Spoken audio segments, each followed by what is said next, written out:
How could a man live nearly 1,000 years, and why would God allow it? It's hard to comprehend. Was that span of almost 1,000 years just a number meant to impress, or was there a sacred mystery hidden in his age? So do you know who the man I'm speaking of is? That man is Methuselah. But what if I told you that Methuselah's long life wasn't just a record? It was a countdown to something far greater, something prophetically profound, that his final breath wasn't merely a death, but a divine signal from heaven that time had run out. This isn't just a story about longevity. It's a warning we were never taught to hear. Because the moment he died, God's judgment fell. Was that merely a coincidence? Or was Methuselah humanity's final shield, standing between mankind and the wrath of God? Today's story will unravel all of that. From why Methuselah lived nearly 3,000 years, to what happened the year he died, and the deeper spiritual messages his quiet life leaves for us. If you've ever felt like your journey is taking longer than expected, if you've waited for a breakthrough while the world around you feels colder and darker, then this story may speak directly to your soul. Drop a 757 in the comments. If you've ever felt your life carried a purpose the world didn't yet understand. And to everyone who has supported this channel with a super thanks, we are deeply grateful. Your love and encouragement empower us to keep going and to keep bringing stories like this to people all around the world. Now get ready, because what happened in Methuselah's life is not just a footnote in Scripture. It's a warning, a promise, and a mirror to the times we're living in. The truth behind his nearly 1,000-year life might just change how you see everything. Methuselah lived almost 1,000 years. The truth behind it will shock you. Methuselah was born during a time when the world trembled under the weight of its own unrest. Violence spread like wildfire. Mercy was growing scarce. Humanity had begun to forget the sound of righteousness. And in the midst of it all, a boy entered the world quietly, but with the unmistakable echo of destiny. His father, Enoch, was unlike other men of his time. He didn't just believe in God, he walked with him. Enoch walked faithfully with God. Then he was no more, because God took him, Genesis 5:24. But long before that mysterious departure, Enoch saw something extraordinary in the face of his newborn son. To many, Methuselah's birth was a rare blessing, perhaps even a sign. But to Enoch, it was something deeper. From the first moment he looked into his child's eyes, he felt the world pause. There was a stillness there, not the stillness of sleep or innocence, but something else entirely. The child's gaze held a profound serenity, the kind that felt ancient, as if he had arrived already knowing something the world had yet to learn. There was clarity behind those eyes, a sacred calm that suggested this boy would carry meaning for his generation, meaning far beyond what anyone could yet comprehend. Could a child truly carry prophecy in his eyes? Could heaven write secrets onto the soul of a newborn? Enoch believed so. From Methuselah's earliest days, he poured himself into the boy with relentless devotion. He didn't merely raise a son, he was shaping a vessel. Each morning before the world awoke, Enoch spoke of the breath that called light into being, of the stars that stood as silent sentinels above the earth of the garden where harmony once lived. He taught Methuselah that righteousness was not about being noticed, but about being aligned. That true strength often looks like stillness, that there would come days when good would be mocked and evil applauded, and that in those days, Methuselah must remain unshaken. Their lessons went beyond words. As they walked through villages or stood in silent prayer beneath the trees, Enoch would whisper questions like, "What spirit do you feel here?" Or did peace follow that man's words? He trained his son to read not only actions, but atmospheres, to discern the unseen. At night, under starlit skies, Enoch would describe Eden not as a fable, but as a memory. He spoke of the river that sang, the trees that danced in God's wind, and the gate, now guarded by flames. Then he would place his hand over his son's heart and say, "That flame is in you now. Guard it, even when others forget it ever existed." He taught him the moon's patterns, not for beauty, but for timing. He taught him to listen, not for thunder, but for patterns. For prophecy did not always roar. Sometimes it whispered. And Methuselah listened not like a student, but like a soul, remembering something ancient. Yet even with all this sacred preparation, a shadow loomed in the distance. Elders spoke in whispers of a coming reckoning, of days that would burn. Was it just fear? Or was it truth? Even as the world drifted further from its creator, Methuselah remained different. Like his father, he walked a narrow road, a flicker of light in a collapsing age. Can you imagine what that would feel like? To be told your existence is part of something larger than yourself, while everything around you forgets what holiness even means. Then one day, everything changed. Enoch, who had walked with God for 365 years, suddenly vanished. But it wasn't death that claimed him. It was something far more mysterious.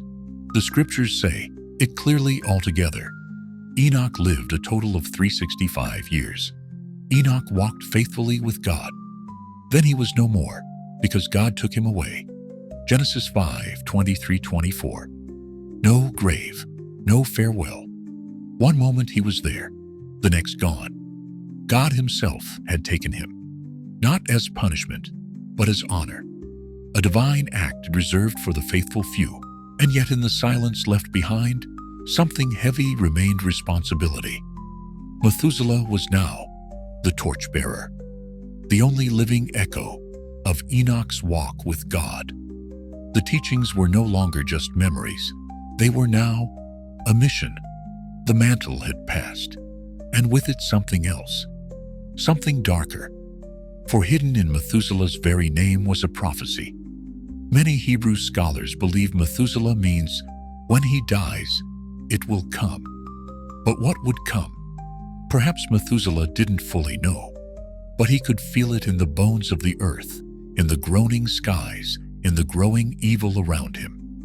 His life, his every breath was a countdown, a warning, a delay, and still he walked faithfully. Would you, if your life was a prophecy ticking toward judgment? Methuselah did, after Enoch's mysterious departure, taken by God at the age of 365. In a moment, no one could explain something in the atmosphere shifted. His absence was more than personal loss. It left a silence that echoed across generations. And standing in the stillness was Methuselah, now the bearer of a sacred legacy. No longer just a son, he had become a living thread between what was and what was yet to come. To his family, Methuselah was a steady flame in a world losing its warmth. To the few who still remembered the sound of truth, he was a living reminder that holiness had not vanished completely. He carried more than stories. He carried the weight of a dying world. The earth around him grew darker with each sunrise. Violence erupted like storms. Corruption seeped into homes, families, altars. The people no longer looked to the heavens. They looked to themselves. Pride replaced prayer. Power replaced purity. Can you imagine what it's like to be a man of faith in a time when faith itself is mocked? To hold on to light, not because it's easy, but because letting go would mean the world truly had no hope left. Yet Methuselah held fast. His father's words had not left him. They had taken root deep in his soul. Enoch had warned him evil would seem to prosper. It would rise like a wave and make the righteous feel small. But God's promises, Enoch said, were never late, never lost. Though it linger, wait for it. It will certainly come and will not delay. Habakkuk 2-3. And Methuselah remembered. He recalled not just the words, but the tone in which they were spoken. The calm in his father's eyes when he said, "Even if you stand alone, you are not abandoned." Those memories became his compass. And now, he began to speak the same truths, not with thunder, but with tenderness. His life became a living sermon. Each lesson passed to the next generation was like a seed cast into the ashes. Would they take root? Would they grow? He didn't know. But still, he planted. Because that's what the faithful do. Even when the soil looks barren, even when no one else believes, they plant. And still, darkness pressed in. Faith in that time was no longer safe. Believing in righteousness was a dangerous path, one that often led to isolation, even death. But Methuselah walked it anyway, not because he saw the end, but because he trusted the voice that did. What about you? If the world around you spiraled into moral collapse, would you still hold to the teachings of your father? Would you keep planting truth, even if no one watered it? Methuselah did, and that's why his story still matters. Time moved slowly in those days, measured not by minutes, but by lifetimes. And as the seasons turned and the world continued its descent into corruption, Methuselah himself became a father. When he looked into the eyes of his son, Lamech, he saw something that stopped his breath, a gaze that mirrored the same unshakable depth he once saw in Enoch. It was more than blood. It was legacy. In that moment, Methuselah understood something his father must have once felt. That sacred mixture of awe and urgency. That deep knowing this child must be prepared, not just for survival, but for purpose. For a world where righteousness was no longer the norm, but the exception. Where goodness could be smothered beneath the weight of growing evil unless someone had the strength and the faith to hold it up. So day after day, Methuselah did what his father once did for him. He passed on not just knowledge, but conviction. He taught Lamech about the God who hovered over the deep, the promises made to the righteous, and the consequences when men forgot to listen. He recited the same stories Enoch once told him, by firelight stories about Eden, about the fall, about the mercy that still lingered, even after judgment. But there was more now. Methuselah had lived through the ache of absence. He knew what it meant to cling to hope when nothing made sense. And so his words to Lamech weren't just teachings, they were anchors. He told his son, "There is always a purpose even when you cannot see it. Even in silence, God speaks." And yet, despite his wisdom, Methuselah still felt the weight of his father's absence, like a shadow at his back. It wasn't loud, but it was always there, a quiet longing that never quite healed. The older he grew, the more deeply he sought God's presence, not just in ritual, but in stillness, in wind, in the aching hush of the stars. He remembered Enoch's face when he spoke of mysteries, how his eyes lit with something not of this world. There had been a peace around his father that Methuselah had never found anywhere else, a peace that made even the darkest days feel sacred.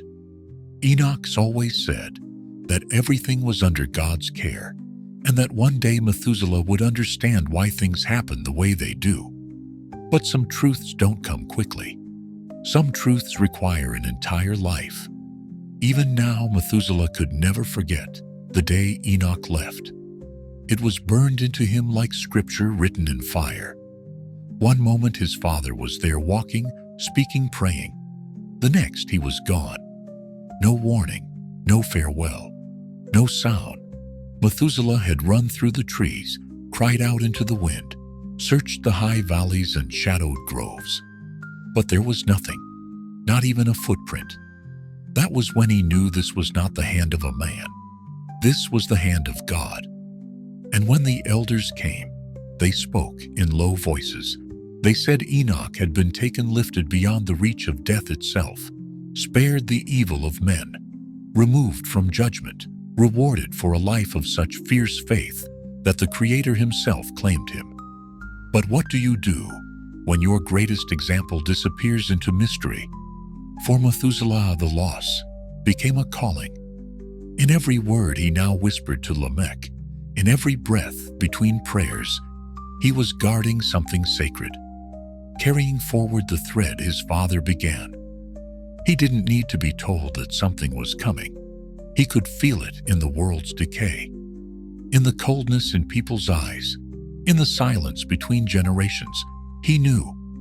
And so, he prepared his son, because whatever was coming, it would require more than faith. It would require everything. And perhaps you can feel it too, that sense that we're living in the shadows of something approaching. If you were in Methuselah's place, would you pass on truth even when no one listens? Would you stand when the weight of legacy tries to crush you? Methuselah did. There are moments in life when something shifts, not in the sky, but in the soul. Methuselah could feel it, a quiet tremor deep within him that refused to be silenced. He couldn't name it, but he knew it was coming. Something vast, something inevitable, something that would change the course of every living being under heaven. The older he grew, the more certain he became. The world was approaching a threshold, and it wasn't a peaceful one. As the years passed, the land around him decayed not just in soil but in spirit. Evil was no longer subtle. It became bold, widespread, celebrated. Across cities and fields, corruption took root like a plague that no man could cure. Hatred became common speech, greed an acceptable law, violence a daily ritual. The hearts of men no longer bent toward repentance, but toward self-destruction. And for someone like Methuselah, who still remembered Eden in the voice of his father, it was like walking through a dream turned nightmare. He looked around and realized righteousness had become foreign. Men like him were no longer seen as wise, but irrelevant, fossils of a time long gone. Have you ever felt like a stranger in your own generation? Like the world around you had moved so far from the truth that you were speaking a different language entirely? Still, Methuselah did not waver. Though the wind howled against him, he remained rooted. Though darkness spread, he carried a lamp lit by memory, by the teachings of Enoch, the promises of God, and the certainty that even the smallest act of goodness was still seen by the one who watches in silence. The eyes of the Lord are on the righteous, and his ears are attentive to their cry. Psalm 34:3. Every kind word, every faithful choice, every refusal to give in to hatred. Methuselah believed they still echoed in heaven, but standing firm came at a cost. With each passing year, the weight of the world pressed heavier on his shoulders. Not just the years, but the grief. He had outlived too many, watched too many hearts grow cold. Even hope sometimes felt like a distant ember. And yet, there were signs, strange signs. Storms came suddenly wild, and unlike anything he'd seen before. The skies darkened in unnatural ways. People's behavior shifted. Cruelty became instinctive. There were moments when Methuselah would stop mid-step, sensing something in the air.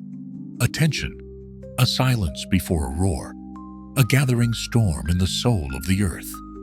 The elders began to speak in whispers again, whispers of judgment, of the wrath of God, of a reckoning that no man could delay. And Methuselah, though no prophet, felt it too, not in visions, but in atmosphere. His heart grew tight, like someone standing beneath heavy clouds that refused to break. He didn't know what was coming, but he knew it was near. And so he turned his eyes to the one place he could still influence: his family, Lamech, his son, and those few still willing to listen. He gathered them, not in fear but in purpose. He spoke of what his father once told him, of the God who does not forget, of the judgment that comes not to destroy the righteous, but to separate light from darkness. He taught faith not as a defense, but as a weapon, as a shelter, as a calling, just as Enoch had done with him. And what would you do if you were Methuselah? If you felt time closing in and the skies growing heavy, would you warn your children? Would you prepare your home, not just with supplies, but with truth?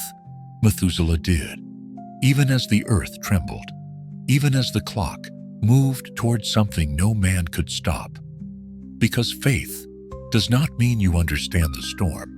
It means you're ready when it comes.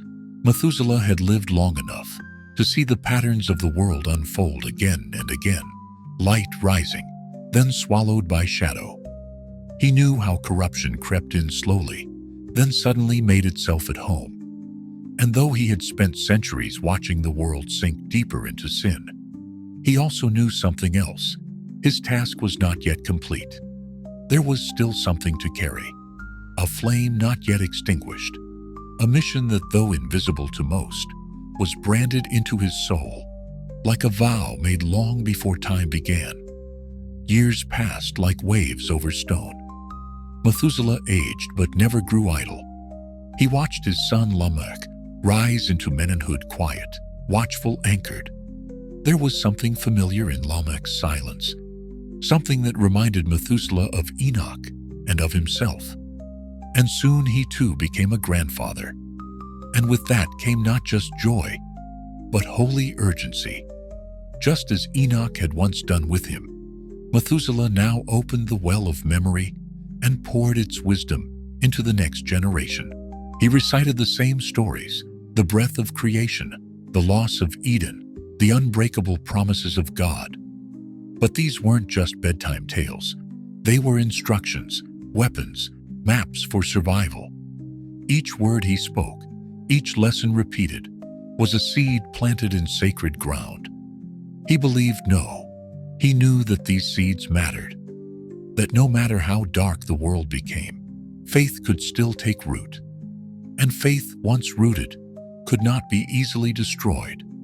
Methuselah understood something that many in his day had forgotten: the truest resistance against evil was not rebellion but remembrance, not shouting but steadfastness. The grass withers, the flowers fade, but the word of our God endures forever. Isaiah 48. That endurance, he believed, began in families. So he poured into them, his son, his grandchildren, day by day, quietly, steadily, repeating what he himself had once received. And his household noticed. Methuselah and Lamech were not like the others. They lived with a stillness that felt heavy, holy, as if they were always listening for something no one else could hear. There was a shared burden between them, a silent mission passed from father to son, like a sealed scroll. No one had to say it out loud. It was there in the way they prayed, the way they watched the sky, the way they held on to hope when others had traded it for power. Methuselah often watched Lamech from a distance, not with pride that puffed up, but with the quiet ache of legacy. He saw strength in his son, faithfulness, the willingness to stand apart. But behind his proud eyes was also the shadow of concern, because Methuselah knew that the days ahead would not be gentler than the ones he had lived through. In fact, something in his bones told him they would be far worse. And what would you do if you knew your grandchildren were heading into a storm, fiercer than anything you had ever seen? Would you teach them to run or to stand? Would you leave them comfort or courage? Methuselah had made his choice. He would leave them faith. The stories once whispered to Lamech under starlit skies were now being passed down again, this time to the next generation. Like ancient fire carried in cupped hands through a storm, the lineage of the righteous refused to go out. In a world ruled by cruelty and spiritual amnesia, These stories, spoken softly around fire pits and in the stillness of prayer, kept something sacred alive. And then Noah was born. The moment Methuselah laid eyes on the child, something stirred inside him. It wasn't just joy, it was recognition. There was a radiance in Noah's eyes that stopped him mid-breath, a kind of clarity he had not seen since the days of his own youth, when Enoch would speak of covenants and promises yet to come. That light so rare, so unmistakably divine was back. And it lived in this boy. Lamech saw it too. Though a man of few words, he confessed quietly to Methuselah that there was something in Noah that felt set apart, not in appearance, not in ability, but in spirit. And together, grandfather and father began to do what had been done for them. They began to shape the vessel, not with pride, but with reverence. They taught Noah not just what to believe, but why. They spoke of the first dawn, the sacred garden, the fall, and the mercy that still lingered. They taught him that truth wasn't something you carried loosely. It had to be guarded like a hidden well in a desert. They taught him that the world may forget God, but God does not forget the faithful. Even as the earth around them rotted further with each year, Noah grew in a different direction. While other children were drawn to noise, Noah was drawn to quiet. He listened deeply, not with the shallow curiosity of youth, but with the solemnity of someone who knew, even without understanding fully, that these teachings were not just for memory. They were for survival. Methuselah began to watch his grandson closely, not as one studies a child, but as one searches for signs. He remembered the words his father had spoken before disappearing. There will come a time, and a man who must carry what even I could not. Was it Noah? Could this be the one?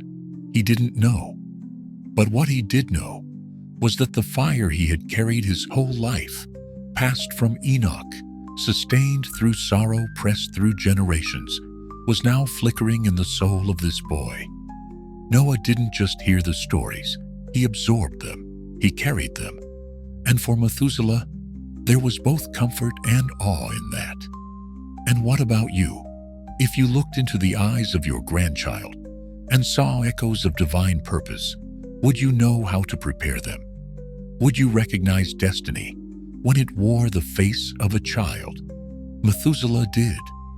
And as Noah listened in silence, a new chapter was already stirring in the heavens, waiting for a generation ready to obey. Time relentless as it was moved forward, and with it came the shadows of fulfillment. The premonitions that Methuselah had carried since his youth, those wordless stirrings from deep within his soul, began to take shape before his very eyes. No longer whispers in the spirit, they were now etched into the fabric of the earth and sky.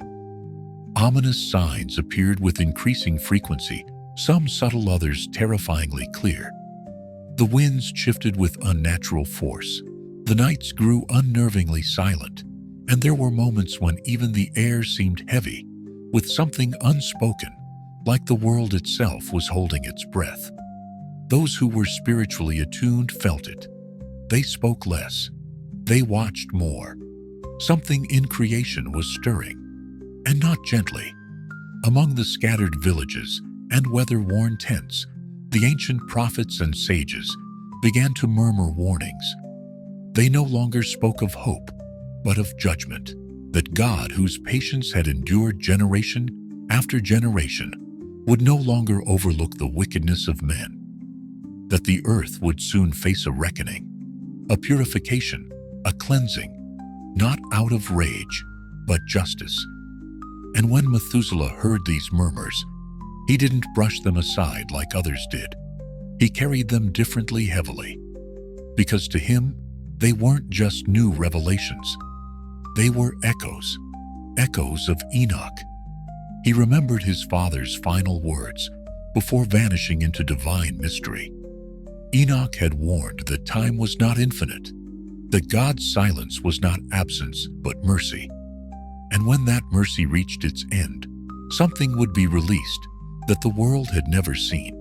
And now, standing in a world trembling beneath its own wickedness, Methuselah felt the question rising in his soul, like a tide he could no longer hold back. Were these warnings not just signs, but the final seal? Was this the moment his father spoke of? The moment when the sacred mission carried by their family from Enoch to him, and now to Noah, would meet its appointed end? He did not know. But the weight of that question stayed with him. When he stood beside Noah, he felt a shared tension between them. The boy understood more than he said. His eyes no longer looked at stories as mere lessons. They studied them as warnings, as preparation. They both felt it. The stories were becoming real. And so whenever clouds gathered, Methuselah would look up, not just with concern, but with reverence. The sky had always been God's canvas, and now it seemed to speak louder than ever. Every rumble, every strange wind felt like a message, and he could feel Noah watching too.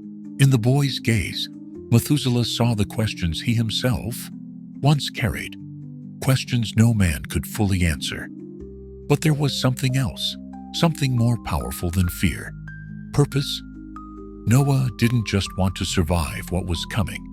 He wanted to be ready. And Methuselah, though aging, though weary, kept teaching. He did not stop, because deep inside, he knew the mission was approaching its end, not in failure, but in fulfillment. The thread of righteousness passed from Enoch to him, and now to Noah, was nearing its appointed moment. A thread woven through time, now stretched to the very edge of history. And if you stood where Methuselah stood, between memory and mystery, between the weight of what was and the unknown of what was coming, what would you do? Would you cling to the familiar or lean into the silence? Would you fear the signs or follow them? Methuselah chose to trust, and Noah watched the sky. The years flowed like a quiet river, slow, steady, and irreversible. And as Methuselah entered the final stretch of his long journey, Noah stepped fully into manhood. Time had not weakened their bond, it had deepened it. There was something unspoken between them, a sacred thread that tied grandfather to grandson, across generations. They didn't need to explain it. They simply knew. It was as if the very mission Enoch once carried now pulsed silently between them, alive, waiting. Methuselah looked at Noah with a mix of wonder and understanding. In his grandson's steady eyes, he saw the same unwavering fire that once burned in Enoch's, that same inward strength, that same quiet alignment with something higher. It was more than resemblance. It was spiritual inheritance. And somewhere in the deepest place of his heart, Methuselah knew the calling that had passed through his own hands would find its greater fulfillment in Noah. From an early age, Noah had shown a wisdom far beyond his years. While other boys chased approval, pleasure, or violence, he remained still, focused. There was a seriousness about him, not the coldness of fear but the weight of understanding. It was as if he knew instinctively that the world was not as it should be, and that the time for games had long passed. He listened to Methuselah not out of duty, but hunger. His soul seemed to drink in every lesson, every ancient word, as if each one held a key to something he would one day need. While others laughed at the old stories or scoffed at tales of divine judgment, Noah paid attention. He remembered, and Methuselah, seeing this, began to share more. In the quiet of dusk, when the air hung heavy with meaning, he would tell Noah of Enoch, not just the facts of his life, but the mysteries of his disappearance, of how one day he was simply gone, taken, of how the prophets still whispered that God had removed him, not in wrath, but in reward. Methuselah would describe the feeling of that day, the way the wind stood still, how the mountains seemed to echo his father's name, even in silence. He also spoke of the rumors now rising like smoke, through the land visions of judgment, dreams of water fire and reckoning. The elders had grown nervous. The prophets grew bolder. And though Methuselah never claimed to understand it all, he could feel the same threads, reappearing threads, that once wove through Enoch's final words, now returning in a new form, circling Noah. Noah listened without flinching. His eyes carried a weight that Methuselah recognized he already knew. He knew that the darkness was not random. He knew that the silence in the heavens was not absence, but a warning. And somehow Noah knew that he was not just a listener in this story. He was a participant, a chosen thread in a tapestry that had begun long before his birth.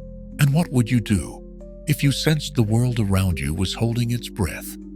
If you saw a storm in the distance, not in the sky, but in the spirit of mankind, and something inside whispered that your life had been leading to that very moment?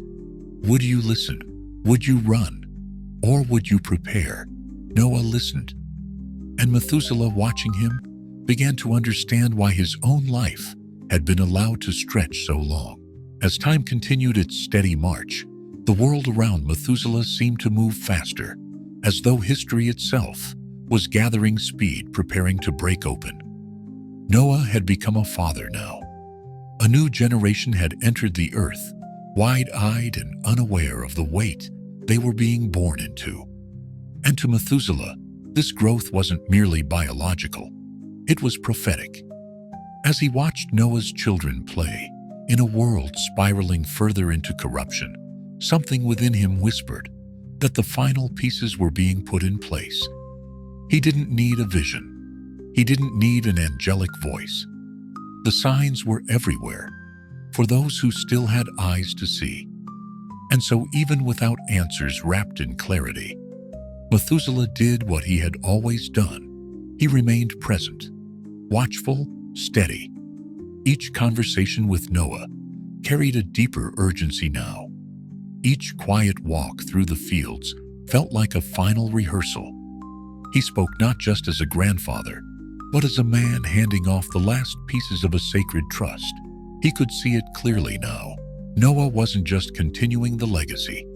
He was being called to bear something greater, something that would stretch the limits of faith, something that might test the very foundation of creation itself. By then, Methuselah had long become a figure woven into legend. His life had stretched across nearly 1,000 years, so long that some children doubted he was even mortal. To many, he was a sign, a mystery, a walking remnant of a time when the world still trembled before God. But beneath the awe and reverence, Methuselah was still a man who had seen too much. He had buried generations, watched innocence vanish from the eyes of people he once called friends. He had seen love turn to lust, humility to pride, and worship to violence. Yet he had never turned bitter.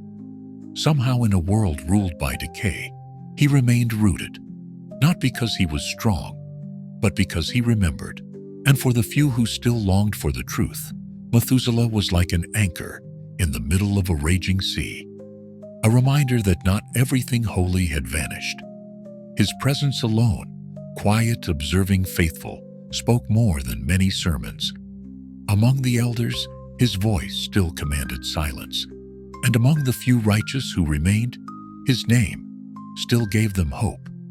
But Methuselah's greatest focus was no longer on the world. It was on Noah. Even as age curved his back and slowed his step, he kept walking beside his grandson, watching the clouds shift, interpreting the winds, speaking of ancient promises once uttered in Eden and echoed by prophets. The two would often walk in silence, but it was never empty. Their silence carried meaning. They were watching the same signs, feeling the same weight. Noah was no longer a boy, sitting at his grandfather's feet. He was now a man, quiet, unwavering, deeply rooted. And to the world he might still have been just a descendant of the ancient Methuselah.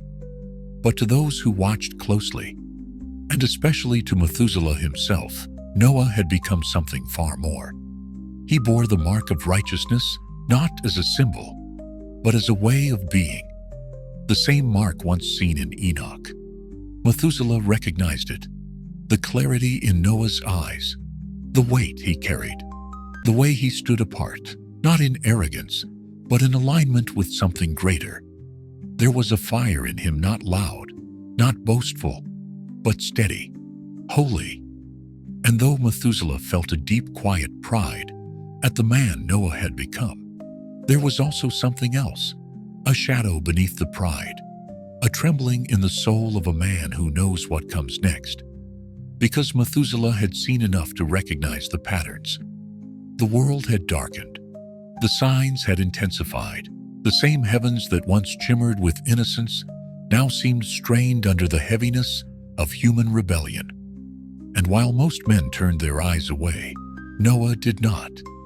He faced the darkness head-on, and Methuselah knew that strength was not accidental. He was being prepared. But the weight Noah carried, it was enormous, too enormous for most men. Methuselah often wondered if he had been prepared enough for what was coming. Had he sissed enough? Had he given Noah the tools not only to endure, but to obey? And so, in the stillness of night, when the stars hung like suspended promises and the earth lay still under the hush of coming judgment, Methuselah would speak. He spoke not as a teacher, but as a man passing the last remnants of divine memory. He told Noah of God's patience, of how long the Almighty had endured mankind's rebellion. He spoke of the restraint of heaven, the quiet mercy that had covered generations. He recounted the ancient promises, whispers of deliverance, of justice, of a remnant that would remain faithful when the floodwaters of evil rose too high. And Noah listened, not with the distracted nod of someone used to hearing stories, but with the alertness of a soul that knew those words would one day be tested. Each phrase, each image, each pause between Methuselah's breaths, Noah drank it in as if they were more than words. They were instructions for survival. And Methuselah, watching him in the firelight, realized something unspeakably sacred Noah would remember. Even when the world forgot, Methuselah's time had come. At 969 years old, his breath had become slower, his steps heavier, and yet his spirit remained sharp, clear as ever. He had lived longer than any man before or after him, and now the weight of nearly a millennium pressed gently on his shoulders like the hand of God calling him to rest. Still, he would not leave until every thread of his purpose was complete. And one final thread remained. He stayed near Noah, watching, guiding, praying in silence. That year the world felt different. It was not just age that made the wind feel colder or the sky more burdened.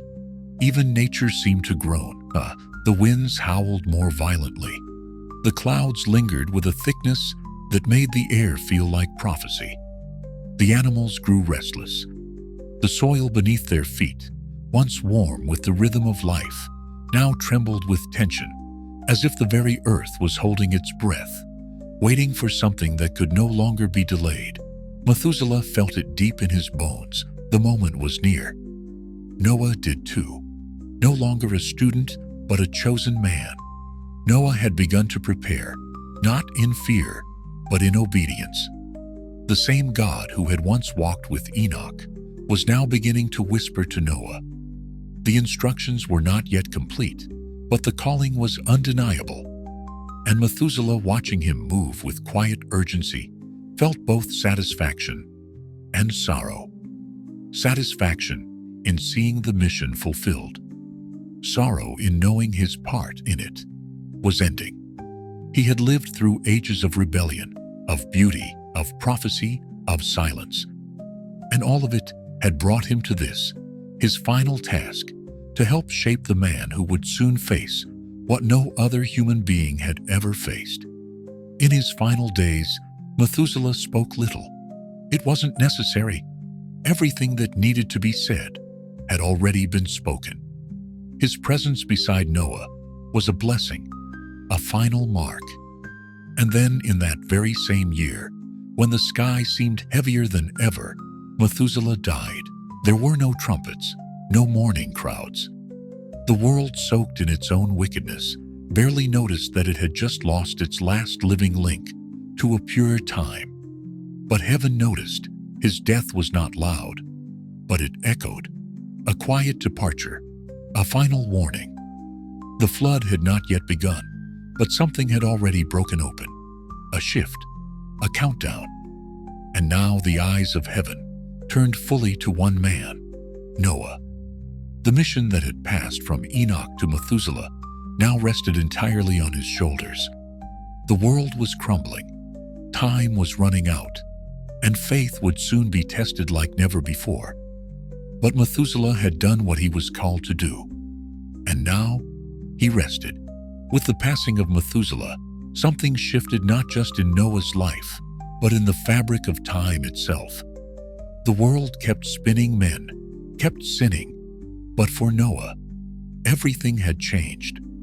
The one who had walked beside him for so long, who had whispered ancient truths by the firelight, who had shown him how to read the signs in the skies, who had passed on the wisdom of Enoch, was now gone.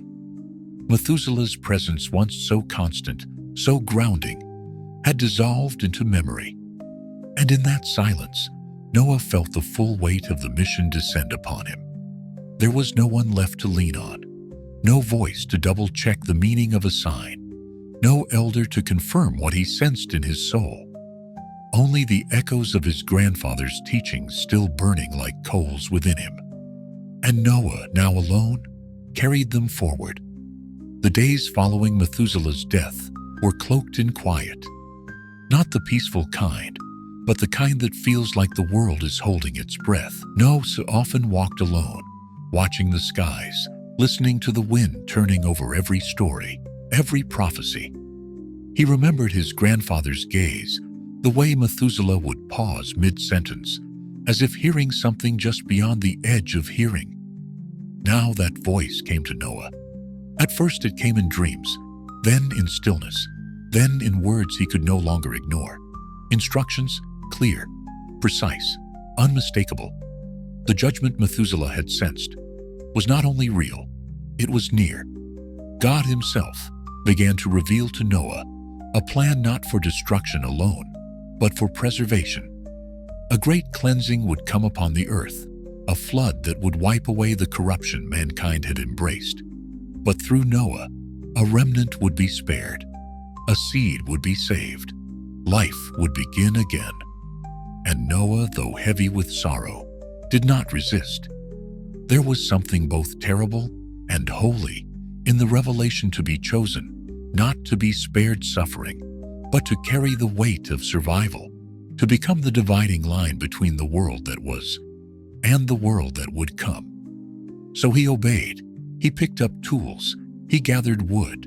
He built, not because it made sense, but because God had spoken, because Methuselah had prepared him, because faith doesn't always see the storm, but it always builds the ark. Day after day Noah built. Under a sky that seemed to grow heavier with each sunrise, he bent his back and raised his hands, not for comfort, but for obedience. Every swing of the hammer, every creaking timber, was more than a physical act. It was prophecy in motion, a fulfillment long spoken of, now taking form in wood and pitch. The sounds of construction echoed through the valley, like a warning no one wanted to hear. And still they came. The onlookers, curious, then amused, then cruel. They pointed, they laughed, they shook their heads. What kind of man builds a vessel in the middle of dry land? What madness was this? But Noah did not answer their scorn. He answered a higher voice, the same voice that once walked with Enoch, that once whispered to Methuselah, was now guiding him. He felt it like breath in his bones. And through it all he remembered. He remembered Methuselah's hands, old, weathered, steady.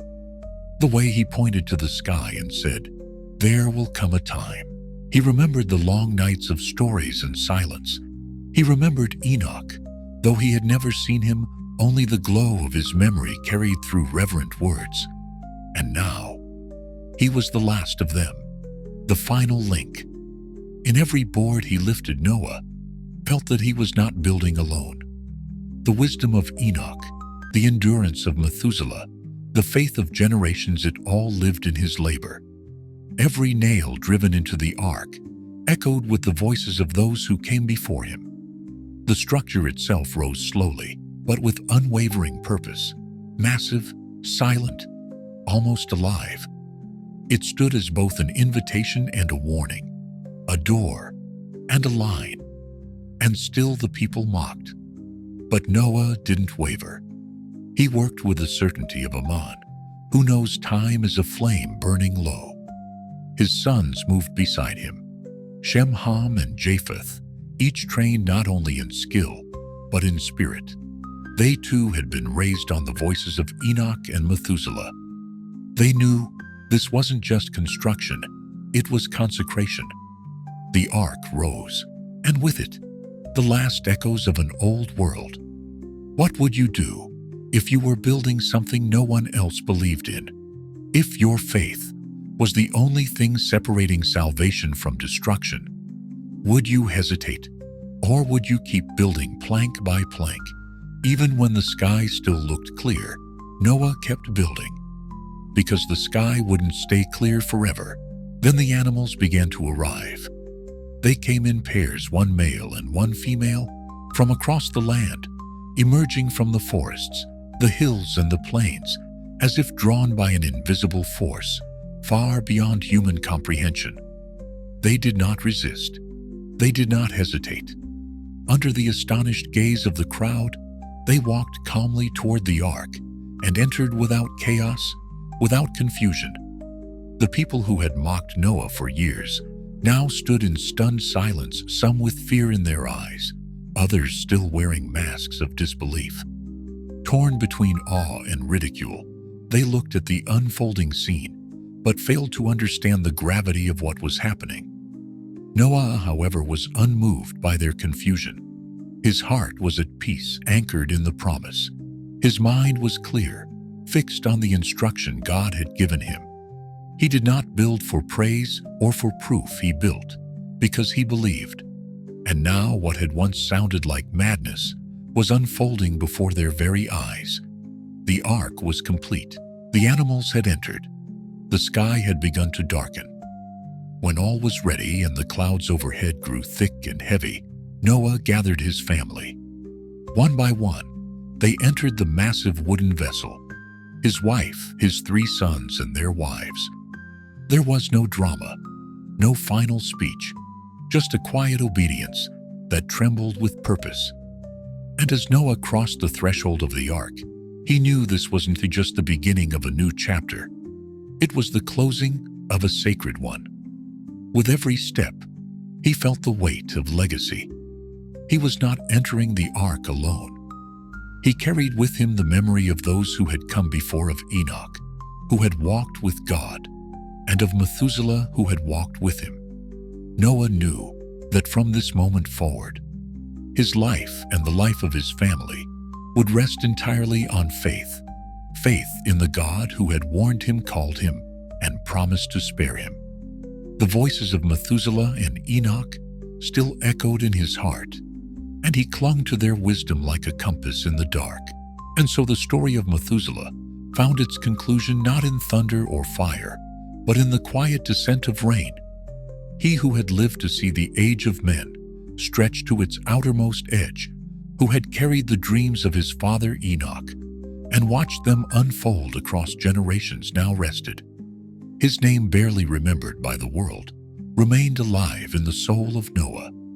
For Noah was not simply a man chosen to survive. He was the living continuation of a sacred lineage. As the final door of the ark closed and the rain began to fall, the world passed a point of no return.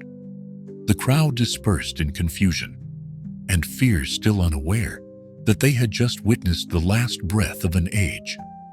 And in that silence, Methuselah's legacy endured. He who had waited longer than any man to see God's timing was now gone, but not forgotten. Methuselah became a symbol, not just of longevity, but of endurance, of patience in the face of madness, of faith in a world that had forgotten God.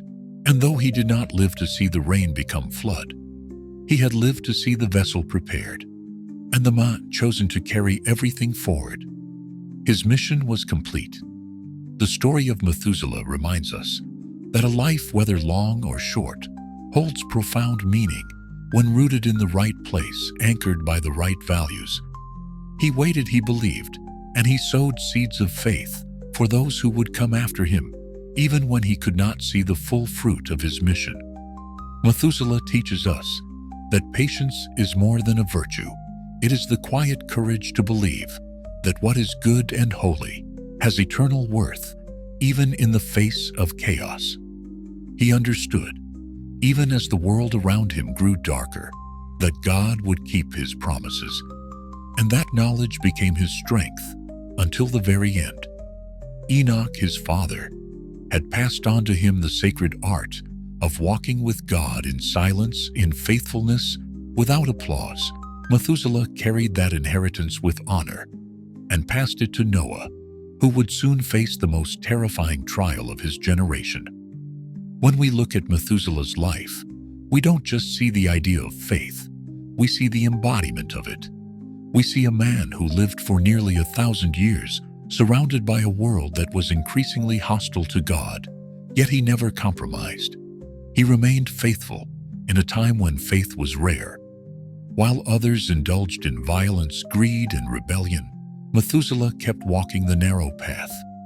He passed down sacred wisdom when others mocked it.